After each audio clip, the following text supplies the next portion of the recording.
मैं भारत को भारतीयता की मान्यता के आधार पर फिर से खड़ा करना चाहता हूं, उस काम में लगा हूं।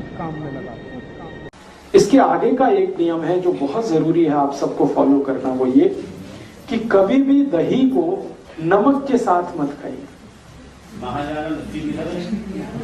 मां की दाल के साथ लस्सी 1 घंटे बाद। दही को कभी भी नमक के साथ मत खाइए, दही को हमेशा मीठी चीजों के साथ खाइए। दही को शक्कर के साथ खाइए, दही को गुड़ के साथ खाइए, दही को बूरे के साथ खाइए, दही को खांड के साथ खाइए, दही कभी भी नमक के साथ। क्यों? मैं आपको एक छोटा एक्सपेरिमेंट करने के लिए बोलता हूं। आप बाजार में जाइए, कोई भी साइंटिफिक इंस्ट्रूमेंट की दुकान से एक लेंस खरीद लाइए। छोटी चीजों को बड़ा दिखाने वाला जो लेंस होता है, मिल जाता है, 10-12 रुपए का आएगा। एक दिन लाके अपने दही पे लगा के देखिए, तो इतने बैक्टीरिया दिखाई देंगे आपको जो करोड़ों की संख्या में। दही के ऊपर लगा के देख लीजिए, वो इधर जाते हुए उधर जाते हुए घूमते हुए टहलते हुए दिखेंगे। ये सब जीवित हैं और शरीर को ये चाहिए, सब जीवित अवस्था में चाहिए, क्योंकि ये बैक्टीरिया दही के साथ जब हम खाते हैं तो अंदर जाके हमारे जो एंजाइम सीक्रेशन है उसको ये बैक्टीरिया बहुत मदद करते हैं। तो दही हम खाते हैं बैक्टीरिया के लिए, जीवाणुओं के लिए दही खाते हैं। दही को आयुर्वेद की भाषा में कहा जाता है जीवाणुओं का घर, और 1-2 नहीं, करोड़ों। 1 कप दही में अगर कैलकुलेट करेंगे 1 करोड़ से ज्यादा जीवाणु। अब होता क्या है कि ये 1 कप दही में जो 1 करोड़ जीवाणु है, ये जीवित आपने खा लिए तो बहुत अच्छा है, शरीर को बहुत काम आने वाले। लेकिन उसी 1 कप दही में 1 चुटकी नमक आपने डाला, 1 मिनट में सारे जीवाणु मर जाएंगे। 1 ही मिनट लगता है उनको मरने। अब वो मर गए तो आपने दही नहीं खाई है, जीवाणुओं की लाश खाई है। वो दही नहीं रह गया, वो जीवाणुओं की लाश हो गया। अब वो अंदर गया तो दही के नाम पे आपने खा तो लिया, लेकिन उसके जो फंक्शन है बॉडी के लिए वो काम नहीं आने वाले। दही फिर वेजिटेरियन तो ना बहुत अच्छा सवाल है कि ये वेजिटेरियन है या नॉन वेजिटेरियन है। थोड़ी देर में मैं बात करूंगा जीवाणुओं पे, तब इसमें से क्लैरिफाई हो जाएगा। अभी जो बात चल रही है वो ये कि 1 चुटकी नमक डालते ही 100 किलो दही के सारे जीवाणु मर जाते हैं। 1 चुटकी तो कोई भी चीज नहीं है। हाँ, ये बात सही है, दुनिया में कुछ भी वेजिटेरियन नहीं है। हम थोड़ी देर में इस पे एक्सप्लेनेशन करेंगे। दही में 1 चुटकी नमक डालते ही सब मर जाते, क्योंकि नमक के जो केमिकल्स हैं वो जीवाणुओं के दुश्मन है सारे के सारे। नमक के सारे केमिकल्स जीवाणुओं के दुश्मन है। इसलिए आयुर्वेद में कहा गया है कि दही में कोई ऐसी चीज मिलाइए जो जीवाणुओं की संख्या को बढ़ाए, मारे नहीं, खत्म ना करे। इसलिए कहा गया है दही को गुड़ के साथ खाइए। गुड़ डालते ही जीवाणुओं की संख्या मल्टीप्लाई हो जाती है। मल्टीप्लाई 1 करोड़ से 2 करोड़ पहुंच जाते हैं। थोड़ी देर गुड़ मिला के रख दीजिए, इतनी तेज उनकी ग्रोथ है।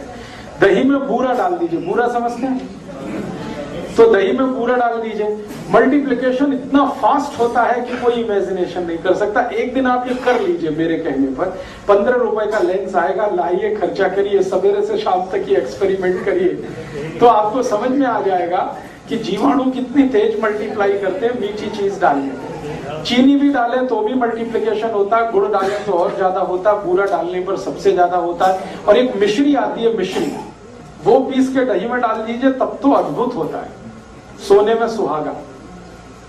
भगवान कृष्ण दही को मिश्री के साथ ही खाते थे। तो आप जो है दही को खाने का नियम तरीका थोड़ा बदलिए। मैंने पंजाब में बहुत लोगों को देखा दही में नमक डाल के खाते हैं या लस्सी में नमक डाल के। ये लस्सी नमक के साथ नहीं खाई जाती, गुड़ के साथ खाई जाती है, खांड के साथ खाई जाती है, चीनी के साथ खाई जाती है। मुझे पुराने समय का याद आता है कि हम लोग हमारे मामा के घर जाते थे दही बूरा खाने के लिए। दही नमक खाने के लिए कभी कोई कहीं नहीं जाता, दही बूरा खाने जाते थे। और दावतें होती थी गांव में, तो दही के साथ बूरा ही डाला जाता था। बहुत इंटेलिजेंट लोग थे वो सब। अब शुगर जो है वो आपकी एक स्पेसिफिक प्रॉब्लम है, वो तो पूरे देश की नहीं है, आपकी प्रॉब्लम है। तो आप अपनी शुगर को कंट्रोल करने के तरीके मैं बता दूंगा, वो आप करते हुए दही को इस्तेमाल कर सकते हैं। मीठा दही भी इस्तेमाल कर सकते हैं।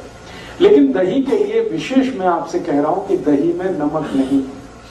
और इसी तरह का और एक नियम है, वो ये कि दूध खाते हुए या दूध पीते हुए कोई भी नमक की चीज ना हो। दूध और नमक की भी दोस्ती नहीं है, दही और नमक की भी दोस्ती नहीं।